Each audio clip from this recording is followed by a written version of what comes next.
Naku, nabastusan daw ho itong si Pinky Lacson doon sa ilinabas ng mga taga-minority na report kaugnay dyan sa ginagawa nitong si Pinky na pagliligaw ng usapan dyan sa Blue Ribbon Committee. Pero bago yan, isang like at isang subscribe. Masaya na ho tayo dyan sa mga gusto sumali sa ating community. Yung join button nandyan lang ho sa baba. Dito sa video na to, pag-usapan ho natin ang interview nitong si Pinky kaugnay dyan sa kung tawagin niya na yan, disrespect. Naku, matindi talaga. Disrespect. Anong disrespect na pinagsasabi nitong si Ping Lacson? Gayong ikaw mismo, mantakin mo, chairperson ka ng isa sa pinakamakapangyarihang komite diyan sa Senado na kung saan tinatanong ang resource person, ang sumasagot committee chairperson. Palakpakan ho natin si Ping Lacson. Senator Ping Lacson slammed the release of the Senate Majority Black Report on the flood control inquiry, calling it a symbol of disrespect of both the committee and the entire upper house. Anak ng Petrang Garabata. Disrespect. Kung okay, pagpalagay na natin. Sige, bigay na natin sa kanya yung disrespect. Dahil ang ano na yan, siguro dahil nakaladkad yung pangalan ni Martin Romualdez kaya disrespect, di ba? Baka yun ang dahilan. Pero ang atin nakikita dito, yarin lamang na walang matinong lumalabas dyan. Hindi natin matumbok-tumbok kung sino yung mga mastermind. Naburyong siguro yung mga taga-minority. Kami na lang. Maglalabas na kami ng aming observation report. Base dun sa ating nakitang chart, talagang lahat na lang ho ng mga key player o yung mga individual na talagang mainit ang pangalan dito sa usapin ng flood control. Iisang pangalan ang kanilang tinuturo dyan, Martin Romualdez. Ngayon ho mga kababayan, siguro nakita nitong si Pinky, nandun ang pangalan ng kanyang amo.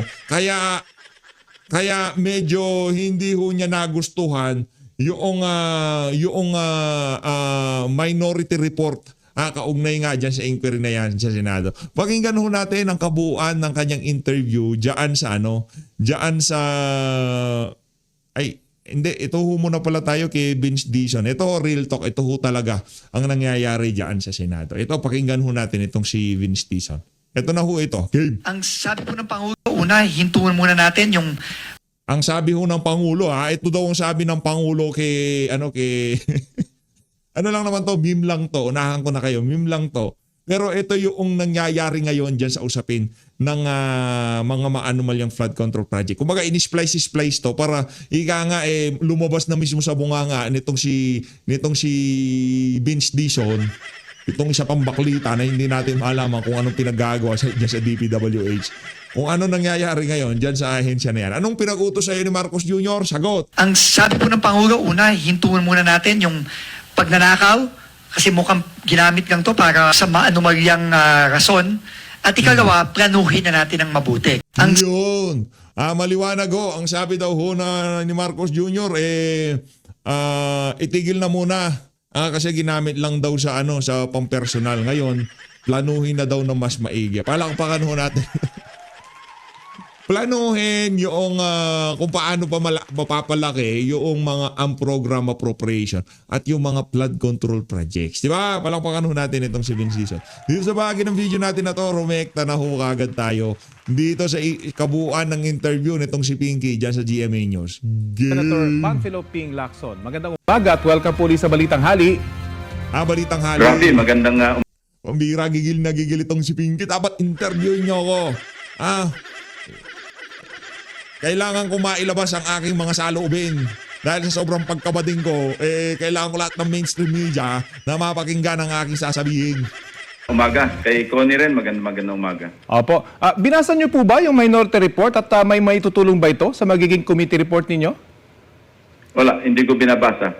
Alam mo, Rafi, respect begets respect. Paano ko re-respetuhin ang isang dokumento na nagsisimbolize ng disrespect toward the committee at saka sa entire Senate as an institution. Kasi wala sa rules namin Tinutukoy niya yung respect. Anak ng toka, kung meron ka respeto sa komite, nag-resign ka, anak ng toka, para mapatagal nyo lamang ang usapan at hindi kayo mag-hearing, nag-resign ka, inamo ka, linigawan ka, pinakiusapan ka, tapos bigla babalik ka.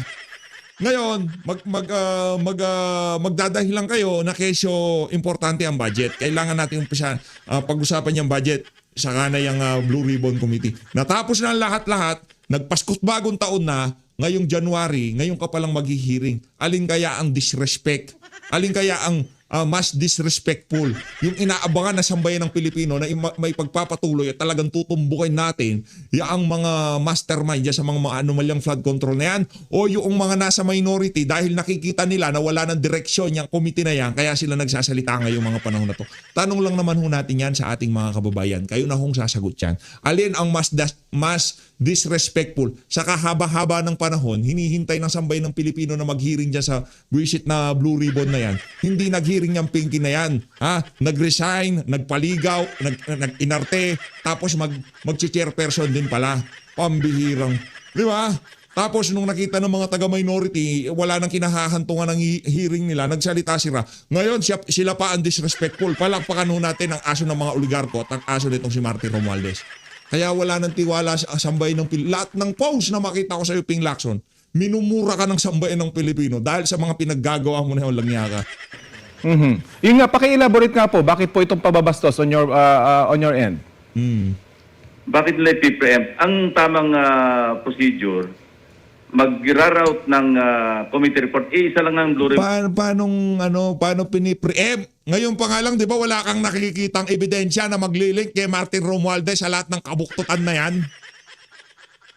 Wala kang nakikitang direktang ebidensya, buwisit ka. Anong talagang mapipreempt?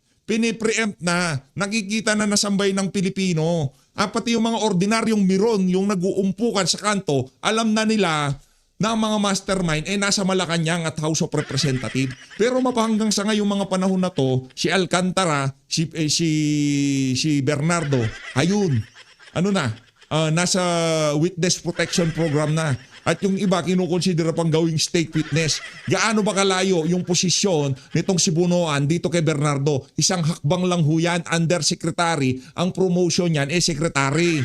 Huwag tayong maglokohan dito. Undersecretary?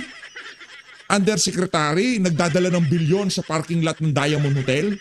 State witness, palakpakan ho natin ang mga walang niya. Di ba ganyan ho tayo gagawin itong mga tao na to? Paano daw, bakit daw pini-preempt? Paano hindi ipi-preempt? Anak ng toka, ang takbo pa lang ng hearing mo, alam na namin kung ano magiging script. Alam mo yung teleseryeng Pilipino, magsasampalan pa lang sila, alam mo na ang susunod na mangyayari. Di ba? Mahirap, ganito. Tatulong, aalipustahin, yayaman, gagante. Ganyan na ganyan. Yang Blue Ribbon na yan. Teleseryeng Pilipino. Walang plot twist. Anak ng toko, rekta. Absuelto si Martin Romualdez at itong si Marcos Jr. Okay, tuloy. Ribbon Committee na may 70 members, hindi 9. Plus 3 ex officio, so bali 20. So ang signatures na kailangan dyan, at least 11, para ito ma-report out sa floor. Pag nasa floor, i-report out ko, magkakanong interpellation, at pagkatapos papasok yung period of amendment, at doon sila mag-amend kung anong gusto lang input. Hindi. Ano tayo? Ayaw mo yung partial committee report ng minority. Maglabas ka ng partial committee report mo. Tingnan natin yung chart na gagawin mo. Ano ilalagay mo doon? Kerly Diskaya, mastermind. Ano ilalagay mo doon? Bong Revilla, mastermind, pinakataas ng triangle, siya. Tama doon sa final committee report na i-adapt sa plenaryo.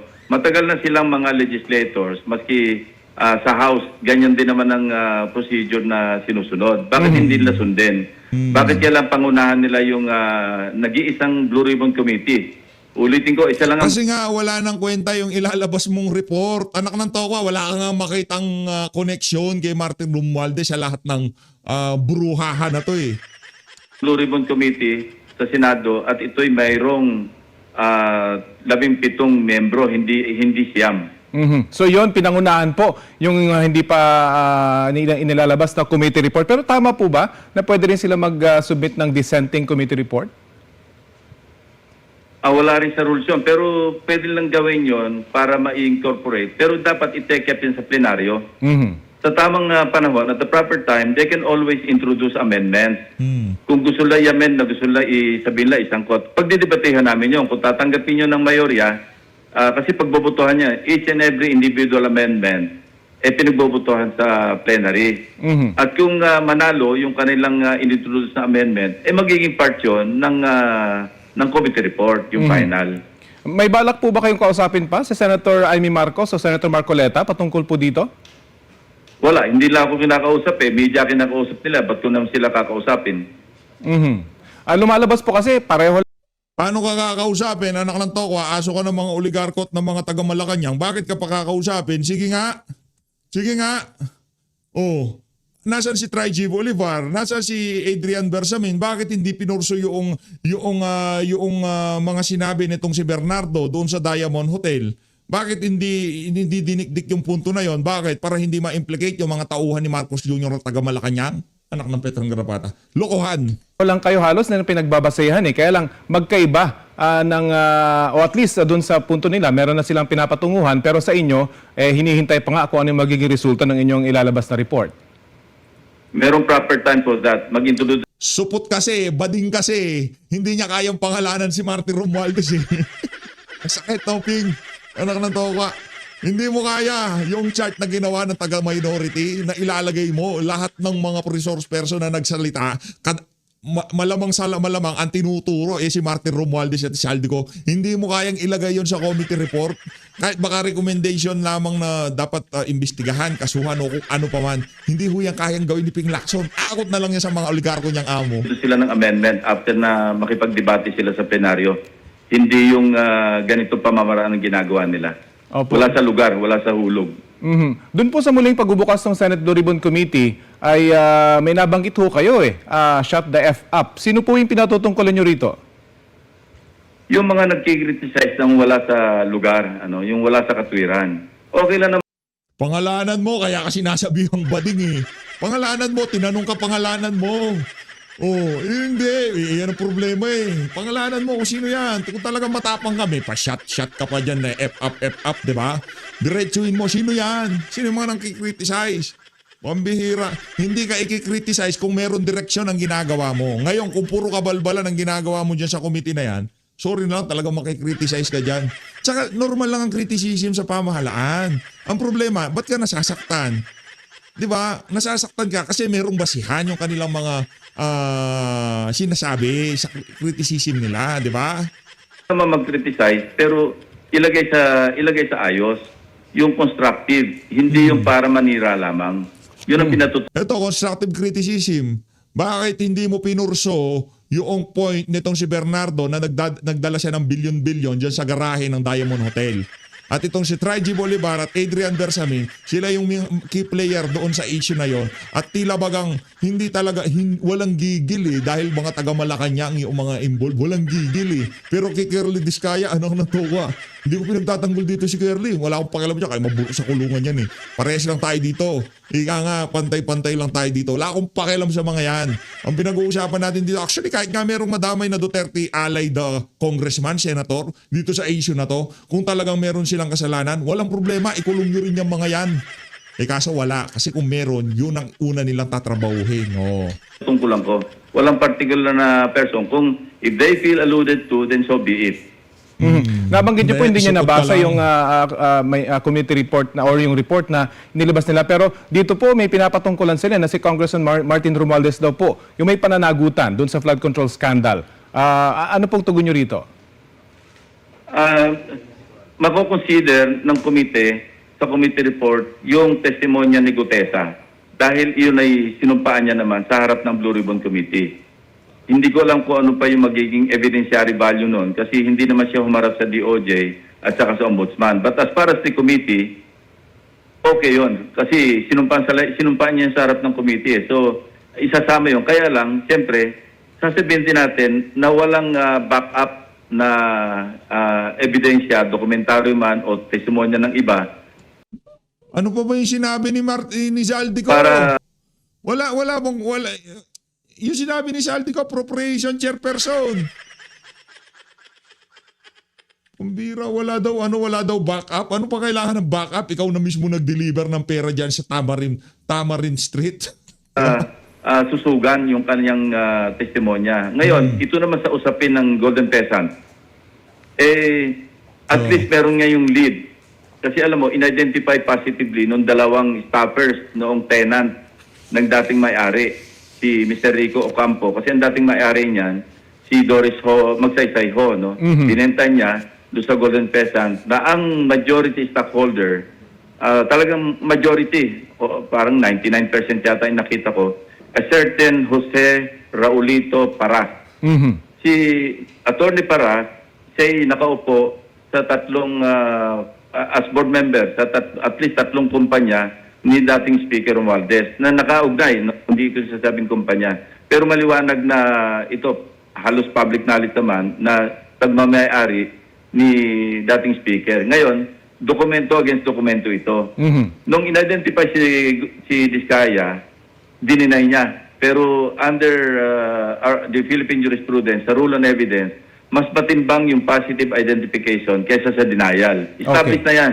Established jurisprudence. So, si Diskaya can deny all he wants, pero the mere fact na positively na-identify siya ng dalawa, na siyang nagpapaalis sa kanila do sa property na iugnay kay former speaker, says a lot. And this could at the very least give a lead to the fact-finding team ng ombudsman halimbawa if they want to pursue. So yun ang binabanggit niyo pong link nitong si dating Speaker Romualdez at ng Golden Pheasant, yung nakaupo dun sa board. Pero ang committee po ba may effort pa para talagang patibayan pa yung link na ito or mag-imbestiga pa further para talagang mapatunayan talaga yung pag-aari nitong bahay na ito? Meron. Sa susunod na pagdinig, Kailan yan? iimbitahin Ano, next year na yan. Next year, 2027, January. Kailan? Bigyan mo kami makatotohanang date dito, Ping, ha? namin yung si Attorney Paras. Kanya ka. Para kung sabihin niyang sa kanya talaga yon, yung Golden Peasant na siyang buyer o yung vendee noong property at hindi kay Speaker Romualdez, ipaliwanag niya sa BIR kung ano ba yung financial, yung kapasidad niya, no, yung wherewithal para bumili ng ganong kalaking halagang bahay. Kasi hindi biro-biro yung halaga ng bahay. Masyadong mahal. Opo. Meron ho bang effort na imbitahan itong si Speaker Romualdez para magsalita sa inyong komite? Inibita na namin siya noon kaya lang nag-decline. Hindi naman namin pwedeng pilitin maski sinong miyembro ng House of Representatives dahil nga doon sa time-honored tradition na yung interparliamentary courtesy. In the same manner, hindi naman pinipilit ng House na mag-imbita ng sitting senator. Mapunta naman po tayo sa Cabral Files. Sinabi nyo na may 5 cabinet secretaries na nababanggit dito po sa Cabral Files. Sino-sino po ang mga ito? Hindi ko masasabi kasi nga ino-authenticate pa yan ng DPWH. Pinapa-authenticate namin yung tinatawag na Cabral Files.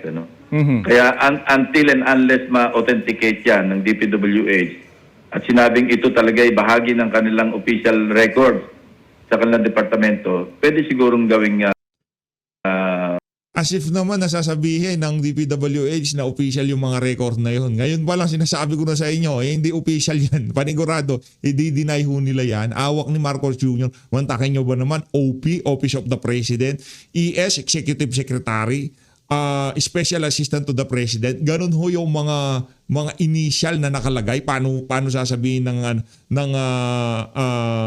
DPWH na yan talagang official documents ng DPWH. Posibleng mangyari ho yan, mga kababayan. Napaka-imposible ho. publiko, gawing public yung pag-identify. Hindi lamang nung sinasabing 5 cabinet secretaries, kundi kung sino pa yung nakalista doon. Pero alam mo, Rafi, yung sinasabi Cabral Files na allocables, unless ang motibo para magkaroon ng allocables ay kumuha ng kickback, di ba? Yun, talagang listahan lang yun. Kasi sa net yun masasama Ang analogy ko nga dyan, kung ang motibo mo makakuha ng commission o feedback, kaya ka merong allocable, mayan tulad ito sa halintulad ito sa at the very least planned robbery. Pero kung wala naman at ang pakay mo magbigay ng proyekto sa iyong distrito, sa mga constituents, walang problema doon. There's no problem at all. kasi talagang katungkulan din naman ng babatas sa oversight na yung nakaligtaan sa NEP punuan sa pamamagitan ng mga amendment. Mhm. Ang sinasabi naman po ni Congressman Leviste, 99% ng mga nasa listahan ay napunta sa GAA. Gaano ho ba kasignificant ito? Hindi ko masabing, hindi ko maano yon. Hindi niya masabi. Kasi pagka nasa GAA, yung 90% ng ibig sabihin, talagang yung pondo lumabas. Ibig sabihin, talagang yung project talagang napondohan. Ayun, ito si Ping Lacson, hindi niya na masabi. Hindi ko ma-confirm yun. Hindi mo Kasi confirm. nakita ko parang hindi abot ng 99% yung nasa allocable na na-adapt sa GAA. Kasi may mga amendments na pumasok Opo. Actually, sinabi niyo po yun doon sa pagdinig. 95% meron na raw mga kontratista at majority or 99% nga ay nasa GAA na raw po. At may imbitahan pa rin po ba siya sa susunod na pagdinig?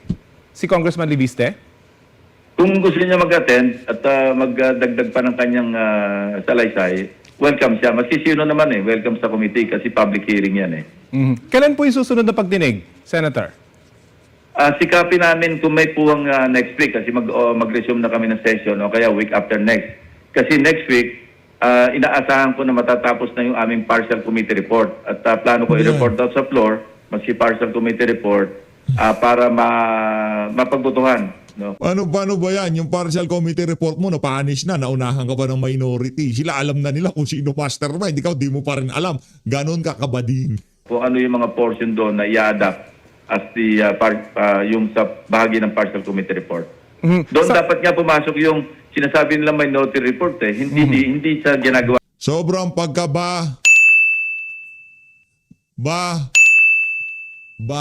ding. nila ngayon. Doon nila ipasok sa amendment. So, ang sinasabi niyo po, meron pa silang tsansa na pag nakukulangan sila, pwede silang dumalo roon. At kung may ebidensya sila, doon po ilabas sa mga susunod na pagdinig. Hindi lang sa pagdinig, yung nakapaloob sa minority report na tinatawag, ipasok nila sa amendment at the proper time. Okay. Pagka nasa plenaryo na dinidebate, yung committee report. Mhm. Makuha ko na rin po yung opinion nyo. Sangayon po ba kayo doon sa mga ginawang state witness? Nag-undergo sila ng evaluation sa WPP, sa DOJ. So, Ano hindi sasabi mo? para ako maghusga kung ano yung kakulangan. Hindi, maghusga ka. Kasi ano mo yan ika nga, na ikaw ang nag-iimbestiga dyan sa kumbaga, Blue Ribbon Committee di ba? Dapat ibigay mo sa amin ang iyong mga punto de vista, kaugnay dyan sa na yan, dyan sa pagdinig na yan, dyan sa WPP na yan, dyan sa state witness na yan. Sa tingin mo, dahil ika nga, seasoned investigator ka, kilala ka bilang mahusay na pulis. Sa tingin mo ba, yung mga kinuha nila, mga USEC, one step away lamang, one step below lamang sila nitong si Bunoan, yun yung mga ginawang tag dito, state witness, pabor ka ba doon? Anak ng tokwa, isa sa mga most guilty yun, Undersecretary yun, Brad. Ang yan. O kanilang qualification because may proseso dyan at may mga requirements na sinusunod. Paano pagka-corrupted yung proseso? Tinatanong ko paano pagka-corrupted? Dahil ang isa sa mga talagang nadadali dito, presidente. Paano lahat ginagawa ng mga taga-Justice Department para malihis ang usapan at maabsuelto yung mga posibleng mag-link kay Marcos Jr. dito sa skandalo na to? Hindi ka ba napapaisip bilang seasoned investigator? Hindi ba? Okay. At ang sinasabi niyo po, yung ibang wala pa sa WPP ay pwede pa at may chance pa pag mag-cooperate sila at magsabi talaga ng kanilang nalalaman. Call na ng DOJ yun. Kung may mag-apply at sa tingin nila, pwedeng tanggap. Tinanong ko nga yun sabi naman ni Prosecutor General Padulyon, pwede. Basta mag-fully cooperate at makakatulong. May mga pamantayan dyan May mga panuntunan na kailangan yung materiality ng kanilang testimonya tapos pwedeng i-corroborate on material points tapos indispensable yung kanilang testimonya para sa conviction ng mas nakakataas na mga personalities at hindi sila yung most guilty. Opo. Napag-usapan din po doon sa hearing yung restitution At sinabing sila Diskaya pa raw yung feeling ay napagnakawan. Ano pong position nyo doon? Oo. Tama yung sinabi ni Secretary Vince Dizon. Medyo makapal ang muka. Kasi ang nakuha nilang kontrata mula 2016 hanggang 2025, period ng Ako doon sa angulo na yon, ano lang masyado lang madalahira bunganga nitong si Curly Discaya. Kung wala kang matinong sasabihin, wag mo nang buka bunganga mo. Anak ng tokwa. Simple lang di ba? Hindi naman siya tinuturuan ko pero foul talaga yon. Kayo ay nasasangkot sa napakalaking skandalo. At dito sa pinag-uusapan natin dito, mga falsipikadong flood control project, mga ghost project, ang ating pinag-uusapan dito na kung saan mga kontratang nakuha nyo sa pamahalaan. Di ba? Pinakamagandang ano doon, sa mga napatunayan, willing naman ho kami mag-restitute sa mga napatunayan na meron kaming kakulangan sa aming mga ginawa. Pero outright na kukunin yung pera namin na hindi namin, sisingilin kami ng pera na hindi naman namin alam kung ano yung pinagbasihan ng amount na kukunin sa amin, hindi naman ho namin alam kung ika nga, di ba, nasa tamang ano yun. Pero willing kami magbigay, willing kami magbayad. Pero yung sasabihin na parang pinagnakawan, Brad, sabihin ko sa'yo, Curly, kung hindi mo naiintindihan yung pinasok mo na yan, kayo ho ay naaakusahan na ika nga dinispal ko yung kaban na dapat sana panggawa ng mga flood control project. Yun ang inaakusa sa inyo. Hindi simpleng aligasyon lamang to. Matinding iskandalo ang kinasasangkutan nyo dito. 10 years, 207.5 billion. Na-point out ko na ito noong sa isang pagdinig ng Senate Blue Ribbon Committee para sabihin sila pa yung pinagnakawan. At saka medyo nadulas siya nung tinanong ko siya bakit naniningil siya sa mga kongresista. Sinabi niya, yun nga, naniningil daw siya. Paano nagkautang yung mga kongresista sa kanya? Alam mo, subliminal yun and that can be pursued. Ang ibig sabihin nun, as a contractor, nag-a-advance talaga siya sa ibang mambabatas o sa ilang mambabatas. Ngayon, dahil nagkagulo, dahil doon sa flood control anomaly, naniningil siya ngayon, nagpapa-reimburse. So yun, dulas ng dila yun Giveaway yun Yun na, dulas na kung dulas. Punta na ho tayo dito kay Attorney Rowena Guanzon. Dito, ika nga, ito yung ika nga pandiinan natin tong si Attorney Rowena Guanzon. Lagay lang kita dito, Pinky Pag-uusapan nila dito yung yung kaibigan mo sa Malacanang na si Ante Claire. Okay? Claire Castro, sinampahan po ng civil libel. Nagkakalaga ng 110 milyong piso ang isinampalaban nga dito kay Yusek Claire. Ano ho ba ang inyong masasabi? Bakit marami nagtatanong bakit walang kulong at pera lang ang gusto ng hingin na mula sa respondent? Kasi for every unlawful act, for every crime, there attaches a civil liability. Pwede mo namang i-file yun sabay doon sa criminal case pag-file niya or i-file niya separate. Ang ginawa ni Congressman Leandro Leviste, he filed a separate suit for damages under the civil code. So, acts contrary to law, di ba? Opo. Good customs, yan ang basis niya. So pero ang unlawful acts, yun yung unlawful acts constituting libel. So number one, identified si Congressman Leviste directly, sinabi ang pangalan niya ni Castro. Number two, nagsabi si Castro ng mga salitang nakakasira ng reputasyon at honor ni Congressman Leviste or accuses him of a crime. In this case, sinasabi ni Castro na syndicated estafa daw itong ginawa ni Congressman Leviste. Number three, well, there's malice, okay? May malice siya. Tingnan natin sa pagkasabi at sa facts, no? So, in this case, yung mga elementong yun ay present. Kaya si Congressman Leviste nag-file ng civil suit for damages based on libelous remarks of Claire Castro. Opo, attorney. Sabi mo nga, umaabot din sa 2.285 million pesos yung filing fees sa kasong damages na isinampagan ni Congressman Leviste. Sa karanasan po Yes, ninyo, because for every million, opo. the filing fee is around 25,000 unless updated na naman yan ng Supreme Court. So 25,000 for every million. Yan. I-times yun ng 110 million. Yun ang filing fee niya. Mm-mm. So sa tingin mo, indikasyon ito na baga legal strategy to na para pahirapan yung depensa ni Yusek Claire?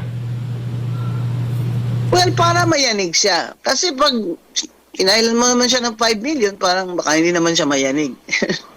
Opo. So talagang sa status ni Congressman Leviste at sa kanyang kakayahan, sa status niya, congressman siya. So, kaya niyang i-file for 110 million na in damage suit. So, mas madali kasing manalo sa damage suit sa civil case kaysa dun sa libel. O nga po. Kasi dun sa libel, mahirapan yung meron kasing di ba?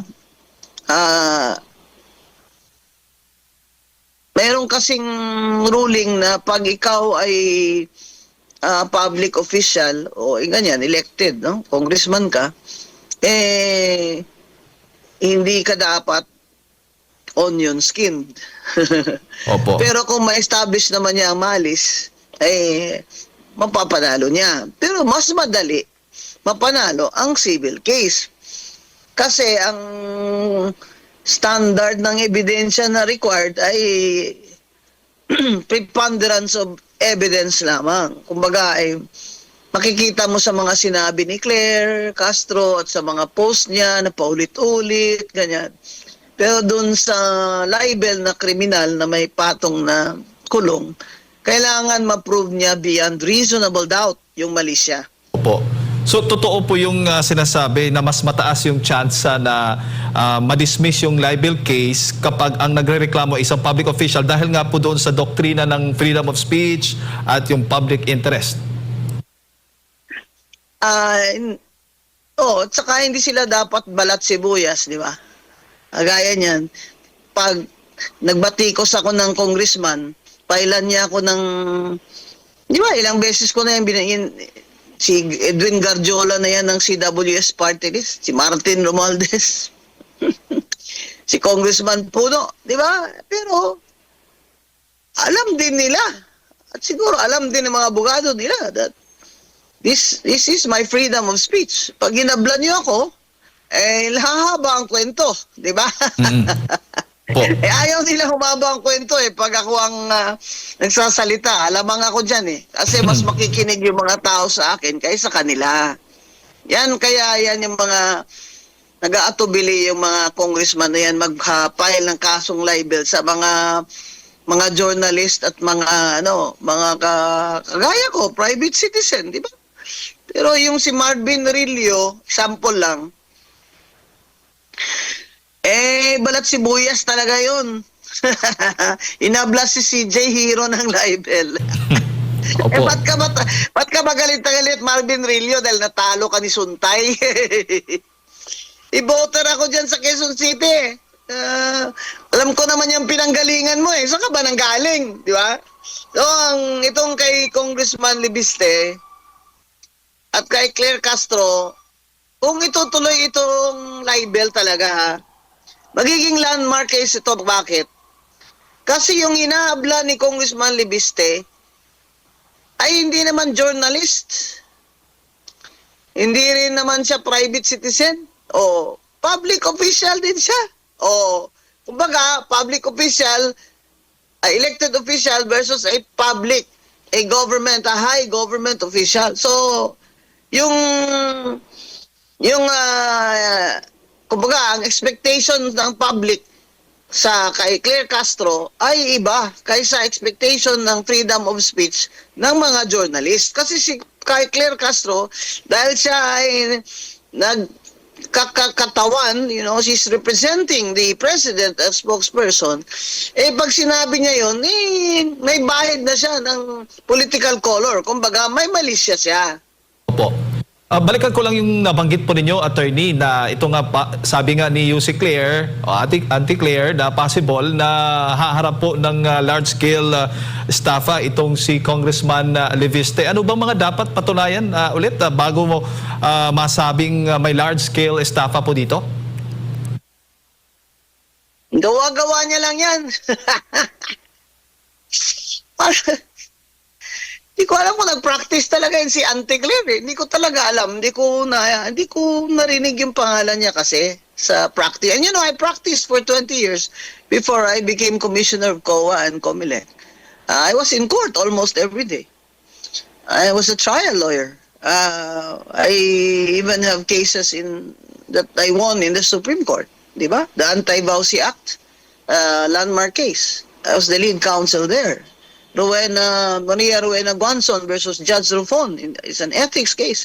Itong si Auntie Claire, hindi ko ever narinig yung pangalan niya sa practice. Baka dahil siyempre younger siya sa akin. Pero kahit na younger, nakikita ko naman sila sa husgado, narinig ko sila sa mga events ng mga legal profession, di ba?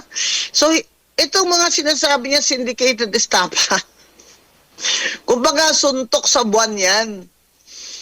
Paano yan maging syndicated estafa yung pagbibenta ng share sa isang kumpanya? Hindi naman bawal magbenta ng shares ng isang kumpanya. Kaya nga, negosyo yan eh. Paano yan naging estafa? Sinong inistapa nila? Gobyerno inistapa nila? Parang pag pinailan pa niya ng syndicated estafa, idadamay niya si Manny Pangilinan? Kasi idadamay niya Meralco? Di dumami na kalaban ni BBM? Opo. Di ba? Kaya yung mga sinasabi niya, ano na niya lang, sa nervyos niya ba? Opo. Sa nervyos ni Auntie Claire, ni Attorney Claire, offensive din siya. So, kaya, kumbaga, ay haka-haka niya lang yan. Speculation. Opo. Attorney. Gawa niya lang. Opo, mayong aga, mayong buntag, si Admar po ito. Attorney, mainam po ba ito sa ating gobyerno na meron pong isang tagapagsalita, representative ng gobyerno, palace officer ito, tapos may dual entity na isang political vlogger din, meron siyang vlog eh. Tapos sinabi rin niya, binigyan niya ng linaw na yung kanyang pagiging vlogger doon sa kanyang channel mismo ay labas na doon sa kanyang pagiging isang opisyal ng gobyerno, attorney. Kung dalawa pala personality niya, di schizophrenic siya. Ay, alam ko may mga rules ang government offices sa ganyang kataas na ranggo. Ang sweldo niyan, mga 300,000 ha.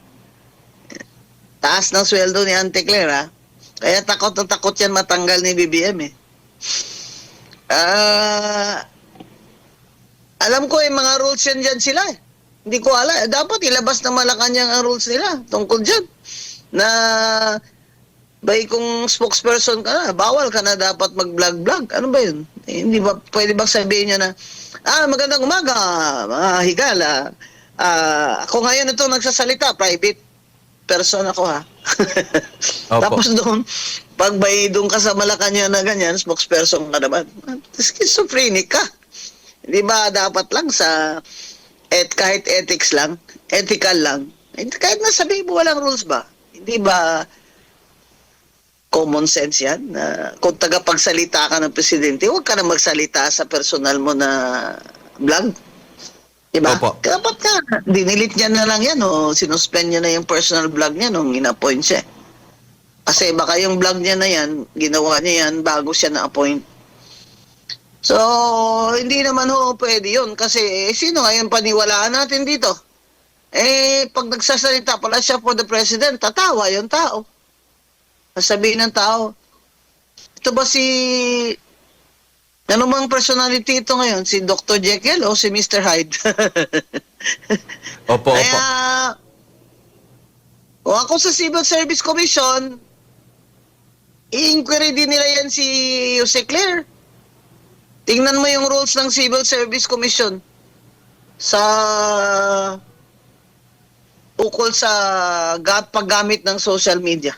Meron yan, meron yan. Nakikita niyo rin po na may impact kung bakit ganito po kababa yung rating ng ating administration na ngayon po. Kasi yung nasa communications, minsan labas na doon sa nagiging pagiging representative niya. Parang sarili ba niyang opinion? Hindi mo na alam kung sariling opinion niya or ini-echo niya yung ang stand ng gobyerno, attorney. Oo. Tsaka yung imbis na sabihin niya lang kung ano yung gustong sabihin ni BBM, anong policy niya, anong bagong project niya dyan, no? Inaatake niya yung Vice President. Wala naman sa buong mundo ganyan na spokesperson ng presidente o leader ay dinadamay pa yung away politika sa Vice President. Yan ang number 1 niya talagang kapalpakan. Hindi niya ma-distinguish talaga kung ano yung trabaho niya, na focus lang siya as spokesperson ng presidente o yung trying to please BBM. Yung gusto niyang Star Award siya ni BBM ba? Atakihin niya si Sara. Opo. Binesweldohan natin siya Sinasweldohan siya ng taong bayan para gawin niya yung trabaho niya maayos hindi naman trabaho ng spokesperson yung mag-atake ka sa Vice President.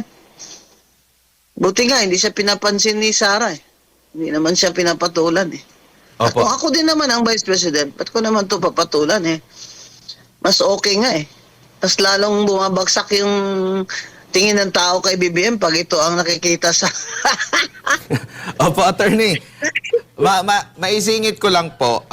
Meron po kasi siyang naging naging komento doon sa pagsasampa ng reklamo nga nitong si Congressman Leviste. Napatanong siya kung sino raw yung nasa likod nitong pagkakaso sa kanya at nakikita niya na parang may gustong magbusal sa kanyang bibig at sinasabi niyang kumbaga parang sino ang nasa likod na gusto siyang patahimikin po, attorney?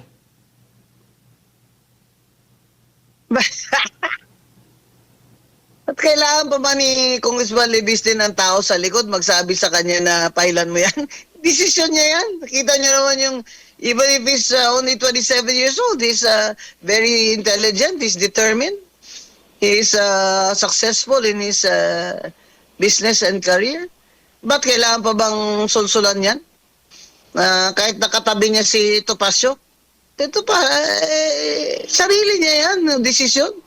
Hindi niya yan, I doubt kung pasusulsol yan. Sabi lang yan ni Claire para feeling, siya ba?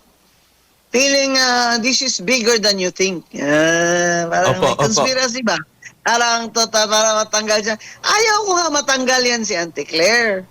Kasi si Auntie Claire, entertainment natin yan. Ayoko yan siya matanggal. BBM, wag mo yan siya tanggalin kasi everyday nakikita yan ng mga tao, natatawa yung mga tao sa'yo, BBM. Kaya gusto ko, steady lang dyan si Auntie Claire. Pero attorney, nung pinapili siya kung sino yung gusto niya makadebate, kayo raw po ang gusto niya makadebate out of sa inyo ni Professor Malutikia. Attorney. Kasi nasita na siya ni Malo Ako, hindi ko pa siya na bardagulan. Opo, attorney. Gusto niya siguro na curious din yan siya sa akin. Kasi she's a lawyer di ba? Yung mga lawyers, ang tendency din, debate ka sa akin, mag-lawyer ka muna. Kagaya ng isa. Gusto magdebate sa akin gustong banat-banat sa akin na lawyer na bakla. Oy, marami akong kaibigan bakla. Pero itong lawyer na ito parang hindi naliligo. Gusto niya ako mapakipag-debate sa akin pero magdadala daw siya ng bodyguards. Ngayon si Attorney Claire, gusto niya ako kasi na-curious siya Di ba? Attorney siya abogado siya So, na-curious siya kung paano yung tagisan namin ng argumento, di ba? Pero hindi ko na papatulan yan si Attorney Claire kasi inabla na siya ni Congressman Leviste. Opo. Marami na siyang problema ngayon. So, Opo.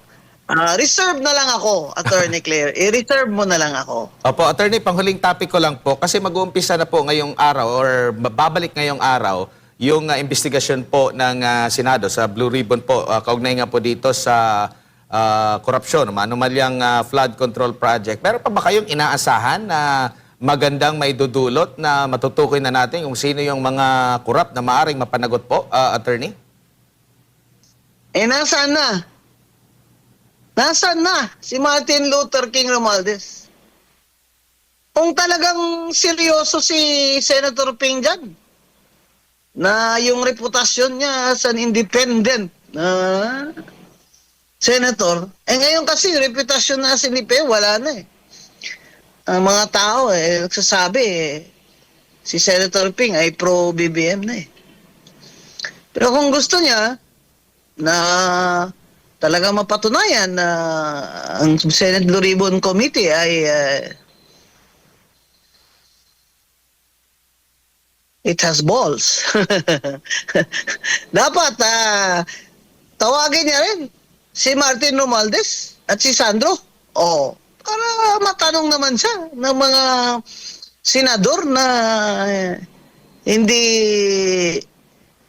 kakampi ni BBM. Kasi yung ICI, tingnan nyo nangyari. Matagal ko na sinabi, inutil yan. Kasi lahat naman ang gawa ni Bongbong Marcos, hindi niya yan gagawin kung wala siyang instruction na isalba na wag idama yung anak niya at saka yung pinsan niya. So, ano nangyari? Nagsiresign na yung lahat ng mga ICI dyan. Kasi after Sandro answered questions there,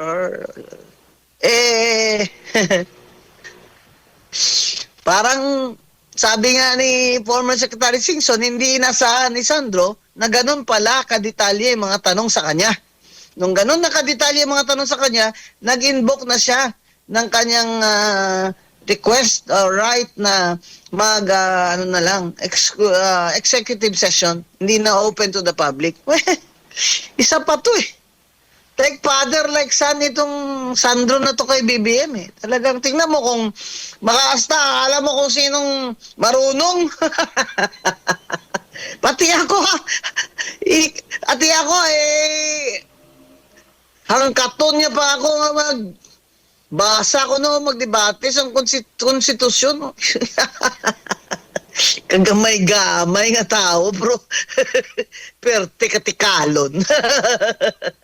Ayan, yung Senate Blue Ribbon Committee na yan, bibilib lang kami sa iyo, Senator Ping Lacson, kung ipatawag mo, i-require mo under pain of contempt si Martin Luther King Romualdez at si Sandro. Kasi hindi ako naniniwala. Nagawa lang yun ni Saldico na hindi utos ni Romualdez. Lahat ng gawa ni Saldico as appropriations chair, utos ni Martin Luther King Romualdez. Yan ang talagang totoong makapal. Kasi meron pa siyang mga media propaganda ngayon na ang pera daw ng taong bayan na hindi dapat ibulsa. So, excuse me, asawa mo si Yeda Romualdez, ginawa mong chair ng accounts ng speaker ka. Ano ba ibig sabihin nun? Kuntsaba kayo. Grabe kayo, walang hiya-hiya na kayo. At si Yeda Romualdez, pang 4th term niya na yan. 3 terms as district congresswoman, nag-4th term as tingog party list. Sa Constitution, di ba, sinabi ni Justice Carpio, Constitution does not distinguish